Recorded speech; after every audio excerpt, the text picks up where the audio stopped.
So welcome everybody. Welcome everybody. I'm Sam, and I work as an Agile coach and a professional Scrum trainer with Scrum.org. And I'm here with my friend Temi. Temi, introduce yourself. Hello. Yeah, the name is Temi, like Sam already said. Thank you, Sam, for having me on your show, your program. My name is Temi. Ignore the name you see on the screen. Just call me Temi. It's easier. I'm an Accredited Kanban Trainer. That's an AKT. I'm an Agile coach, a Scrum Master, as well as an SPC. And hopefully soon going to join Sam as a PST. So thank you very much for having me. So yeah, Temi, you know this topic that I want us to talk about. And it came from, we're in January, right? And a lot of people, we do these yearly New Year resolutions. And what struck me was, as people that have worked in Agile, it reminds me of what we refer to as Waterfall. And in my mind, what I see is people have these New Year resolutions done at the beginning of the year. Maybe they do quarterly check-in. I don't know how to do it. I've never really done it, to be honest with you. And then at the end of the year, they realized that, nothing was done, or maybe a little bit was done. And I thought to myself, maybe we could tweak how we do our New Year resolutions using some Agile principles. What do you think? Yeah. I agree, because interesting. I was talking to a couple of friends of mine about a week or two ago, and I was trying to tell them about planning for the year. Because at one point among my friends, there was this idea of finishing the year strong. And like you said, it's like Waterfall, isn't it? So you play about the year and then you put in all your best efforts in the last month of the year. That doesn't really work. So I was trying to encourage them about, starting the year strong and then maintaining a pace. But then when you spoke to me about this idea of this recording, I started to think about it, that truly they are both different sides of the waterfall, isn't it? Isn't because when you look at the year, it's 12 months, 365 or 366 days. How much planning can you do to nail down from the first week of the year or the first month of the year? And the challenge is this, right? Is that we have these plans. This is what I think of. We have these plans, yearly plans, but then you don't know what is going to happen in the year. Mm-hmm. So I don't know how much effort people put into their yearly plans. I don't know, right?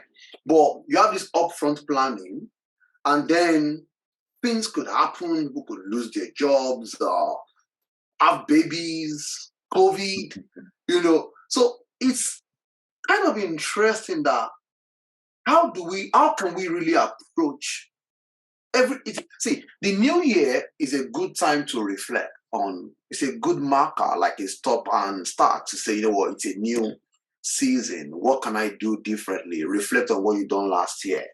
But what I want us to do really is to use some of these Agile principles and say, how would you approach it? So for me, tell me, if you were to do your New Year resolutions, right, or plan for your year, what approach would you use?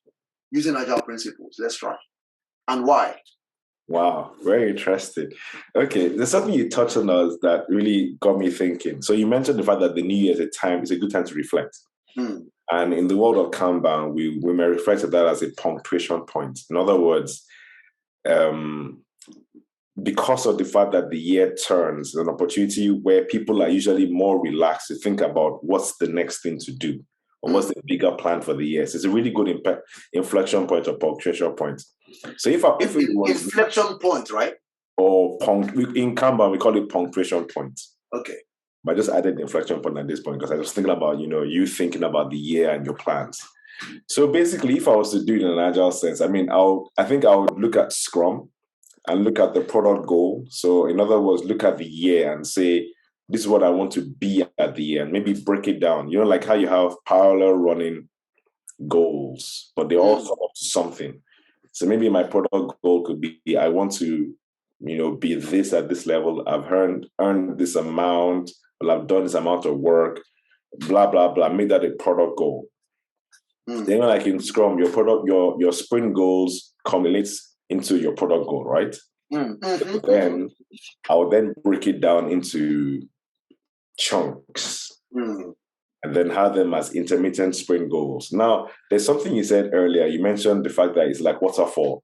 And one of the reasons why it's like waterfall is that there's no checkpoint in between, no risk management, no space to adjust. So scope is fixed. The time is fixed in this case. And the effort is, well, it's you. Yeah. In this case, what like you rightly said, things could happen. What about if someone loses their job or someone that planned to do this amount of work got pregnant in the year? So that means scope should certain extent be negotiable. Yeah. With the time frame you have and the effort that you have. Yeah. So I think as you were go on, finish. Yeah, okay, sorry. So I'll take it from there and then, potentially then plan for the first month. But obviously you have to create like we said about using Scrum. So you create points for retrospectives. How often? Is it every 2 weeks? You have to create a way that you can plan for the work. Do you have a weekly sprint?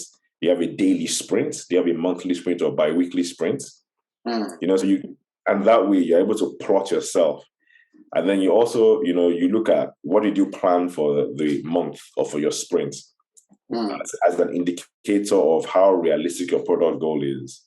So if you're able to hit your product goal in the first sprint, it means potentially you could be on your way. But if you are halfway through and the month has already ended, but you couldn't hit it, that will make you adjust.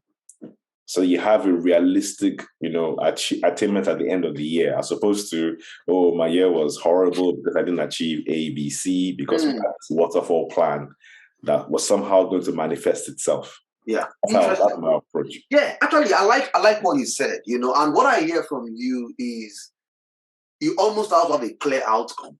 Where do you want to be by the end of the year? I think that we cannot take away. We need to be clear on what you want to be.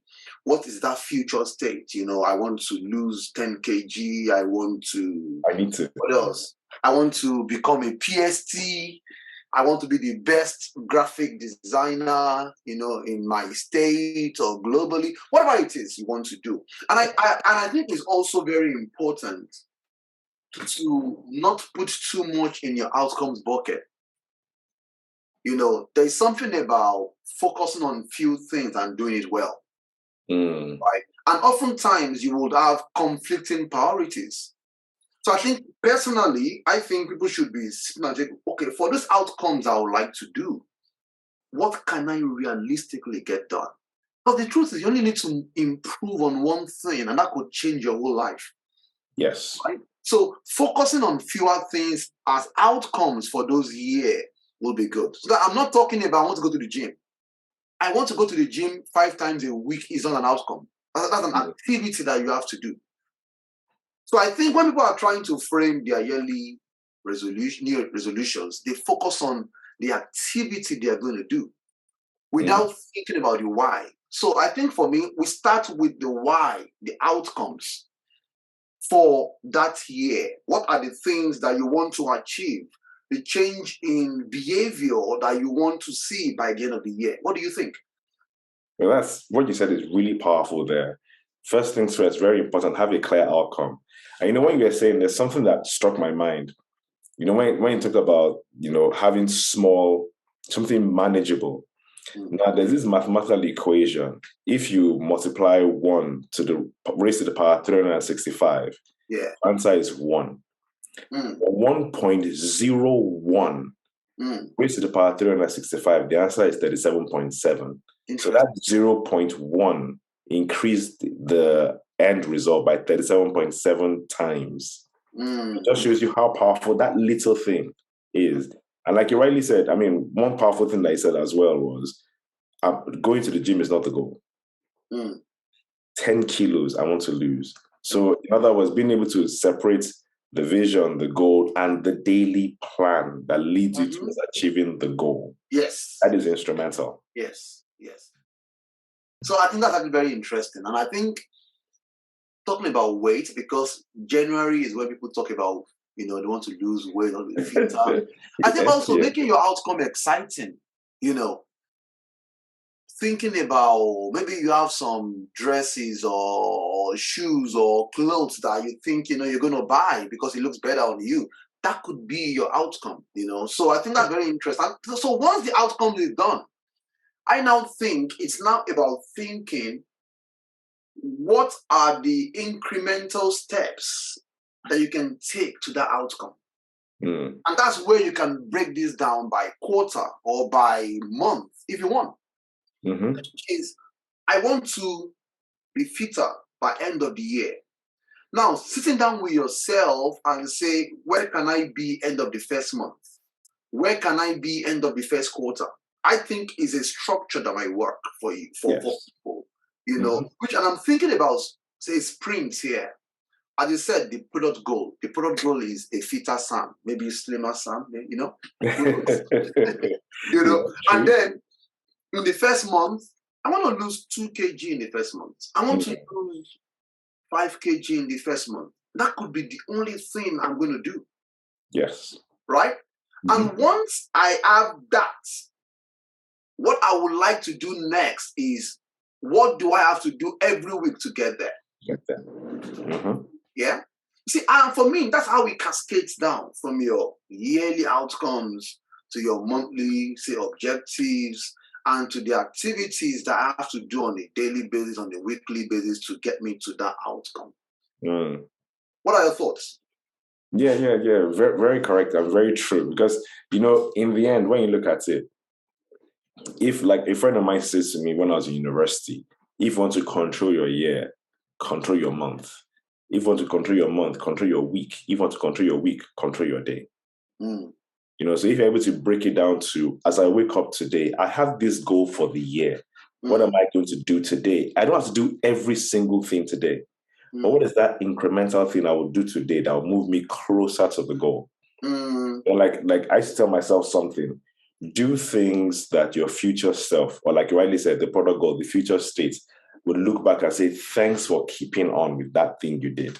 So you look at it every day. So like you said about the weight, we both need to lose some weight. So if you feel about the weight part, you could say, okay. And like you said, you look for how to make it achievable. So you might say, okay, I drop the kids off at 8 o'clock in the morning. I don't resume work till 9. Can I use that hour after I drop them off to go to the gym? Now, it might look like it's a little thing, but like I said about that equation, 1.01 and 1.00 is only 0.1 difference. But if you keep that 0.1 difference going compared to someone that did not do anything, potentially, according to this mathematical equation, you're going to achieve 37.7 more times than what the other person did, because the person remained the same. Interesting. But just that little incremental thing, and that's the key to ensuring that or at least that's one of the keys to ensuring that you don't have a waterfall here. The second key, like we say in Agile, if you strip Agile down to its basics, you plan to do something, you do the thing, you review the thing, and you improve based on the information you get from the review. So you do something, you inspect, you adapt. Yeah. So for example, you are planning, like you rightly said, you can say maybe you have a weekly goal. So you're let's look at weight. So for weight, you're going to the gym, you're adjusting your food. So at the end of the week, you measure, did it produce the results I expect? Do I need to tweak it? Do I need to go to the gym? Maybe do better cardio. Maybe when you do your review, you could say, or your retro, you could say, okay, I need a gym instructor now. I need to get a meal plan. So now what are you doing? You are ensuring you hit your goal at the end of the year. You're not willy-nilly and expecting that somehow or the other you achieve it. You're monitoring it daily or weekly or monthly. And you're tweaking. So that way, and the way it is, if you inspect and adapt and you do it truthfully, you will surpass your goal. Because remember, the goal you set was on your former state of personality, your former self. Keep on improving from your former self, truly. So for example, now you go to the gym, you now know the right mix of cardio and weights training to do, right mix of food. You'll most likely hit your goal at the very worst. As you were talking, what came to mind is the rigor that a framework like Scrum gives, right? And I want to actually pull that out to see.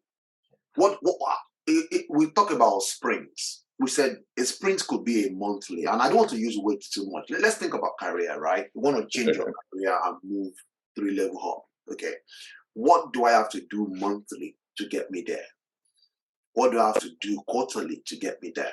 And I think for people listening, I think it's good to pull out some of the Scrum events and see how you could apply that in your daily life. And one thing to think about is in a sprint, we have a planning, which is what do I want to do for the next 2 weeks? What do I want to do for the next month? That's very important. A meeting with yourself, and then have we call it daily Scrum, where your daily check-ins to say, how am I doing in progress towards my goal for this month? Have I slacked this week? Does that mean then I have to then do more tomorrow to cover up for today? Or some days you just don't feel like it, and that's fine. But having that daily checkup, and what I do is I set meetings on my calendar for myself. All right. What's the next thing? The next thing is at the end of that period, having some form of a retrospective. Okay, before that, one thing I found very useful as we're talking is accountability. How do I remain accountable? So either find someone, I use personal trainers or a career mentor for that. Someone I can catch up with and say, this is what I've done, this is what I've said. What do you think? I know in Scrum at work we say stakeholders, but I think it's important to have people around you to help you stay accountable and say, this is what you ought to do. And they can also advise you, they can help. Everyone needs help, right? And then once you've done that, go to that phase of retrospective, which is, what could I have done better?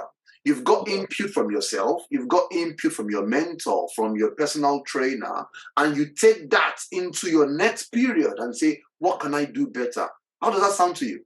Yeah, it sounds that is powerful because, you look at it, like I said, you inspect, you adapt. So if you create that situation and then for example, for me, my wife is one of my stakeholders. So when we discuss the year, we keep ourselves in check. So like, for example, now this year, we're already talking about going to the gym and we set dates and targets. So it's a thing of, are you going? Are you going? There are things we want to do professionally. Like, for example, Sam, for someone like me, I'm sure for those of you that are listening, Sam actually is one of my accountability partners. So he keeps me on check with my PST journey. Then also for me, what works for me is a lot of visualization. So this is my study. This is where I spend a lot of my time. So you can see the cards on the side. These are some of the things that I've planned. So daily I look at them and I go, okay, based on what is going on currently, I need to rejig this to do this better. Or this has slacked a bit. I need to pick this up. So the visualization actually, it puts me in check. So I know exactly what I'm doing. So for me, it's another reflection point, to me, my sitting down with this board is another event. Yeah. So I do my planning here, my planning for the month, my planning for the day. When I walk into my study, that's what I look at first. I'm like, what's the plan for the day? So it gives me the freedom of my mind. I'm not thinking about it. It's listed somewhere, and I'm inspecting it regularly to ensure that I'm achieving progressively towards my goal for the sprint, for the month, and for the day. Absolutely. You know what? That board, I've got mine here now, but I can't tilt my camera, but I've got mine because you keep intimidating me with those things. One thing I want to pull out again, I think it's all well and good. And one thing that we talk a lot about in the Agile community is values. And values could be very intangible sometimes. Yeah. And a lot of people probably haven't sat down. What are my values as a person? How do I operate? And I want us to look at the Scrum values. I like them very much. And I've always said, let's forget about Scrum. These values would help any team. It would help any organization. It would help any individual. They're courage, right? We talk courage, commitment, openness, focus, and respect. I want you to talk to us. How can an individual just pick any one of those? Don't go through all of them. Any one of them, and just talk about some of the values that resonate with you as a person. My yearly resolutions, right? how can those values help? Okay, so the one that always strikes my chord, as in deeply, is focus. What I want to be at the end of the year is very clear to me. It's written in my iPad, it's on my phone, it's on my computer. It's very clearly stated. And when I mean stated, I don't mean willy-nilly. I mean specific to the numbers, to that level. And it's something that it's something I breathe. So what that does for me is, like you rightly said, there are days where I may not feel like it. Yeah. But when I look at that target, I'm like, feel like it or not, when I get there, I'll be happy. I will not remember I didn't feel like it. Yeah. So I keep myself focused on it. And also one thing I try to do also is, in the midst of that, I think you touched on it earlier, I don't take in too much. I don't dilute my focus. So if this is what I want to achieve, obviously, as the weeks progress, I may adjust certain parts of it, but there is a general framework for it. Yeah. So in the midst of it, like we say in Scrum, when you do your sprint goal, there is a space for adjustment. Yeah. So there's a space for the sprint goal is there, but there's space to adjust your steps towards achieving the goal. The goal. Absolutely. So there's that space to say, okay. So for example, if I were to use career and I said, okay, I want to be a PST by this day. If I'm able to achieve it earlier, it means, okay, so my SPC for my RTE, for release training engine, I want to do the exam. Or I could pull the exam closer or fill that space with something else. But it's all towards that eventual goal at the end of the year. Yeah. Just like you said, in rounding off, one thing I want to say to people is, when it comes to the plans for the year, go beyond resolution. Resolution is like a statement of intent.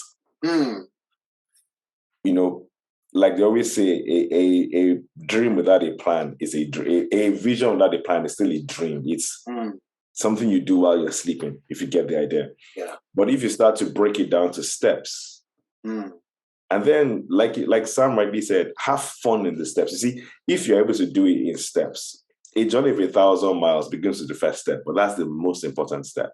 If you take it daily, like Sam rightly said, if you do your daily Scrum and say, today, I want to achieve just this one thing, and you keep at it, you keep doing that every day, the year is going to be great for you. Fantastic. One thing you said about focus is very important. I'll crack this joke. People that come to me for career advice, what do you want to do? I want to be a PA, I want to be a Scrum Master. I like stop. Or people ask me, now, which job do you think is better? I don't know. The truth is, every job is better. And what I say to people is, work hard to be in the top 1% of your chosen career. Yes. And you would forever be in jobs, But when you dilute your focus, and I've been there before too, right? I was a developer, I was a BA, I was all sorts, right? I've done all sorts, But the moment I realized how much opportunity I was leaving on the table, it's expensive. When you're doing so many things, oh my God, mediocrity. You just cannot be your best. Okay, so that I want to one more before we go is commitment. And it's actually related to focus. Yes. Okay. When you're committed to your goals, to your plan, then you focus on fewer things. That means when you don't feel like it, you want to do it. And the truth is this, right? When you start out, it's going to be difficult. But as you progress more into it, it gets better. And gets more enjoyable. Yes. So figure, and it applies to career, applies to even money goals, financial goals, right? It applies to, and what I found that once you can put this rigor in one area of your life, it distills everywhere else. Because the seminar you've done before, you can apply anywhere else. Of course, you have the difficulty with starting up, but at least you've done it elsewhere before, so you can apply those principles. So I think that I hope that was helpful. Any last thoughts you want to drop, Temi, before we round off? I'll say, don't waterfall your year. Don't waterfall your year. It's too precious. Yes. Take it in incremental steps, inspect, adapt, get better, and hit those goals. Great. I mean, I wouldn't add any more to that. Thank you, Temi, for that. Finally, we get to do this, and I'm hoping we do some more. Yeah, actually, it was fun. Thanks for having me, Sam. Thank All you right. so very much. Thank you. Bye-bye.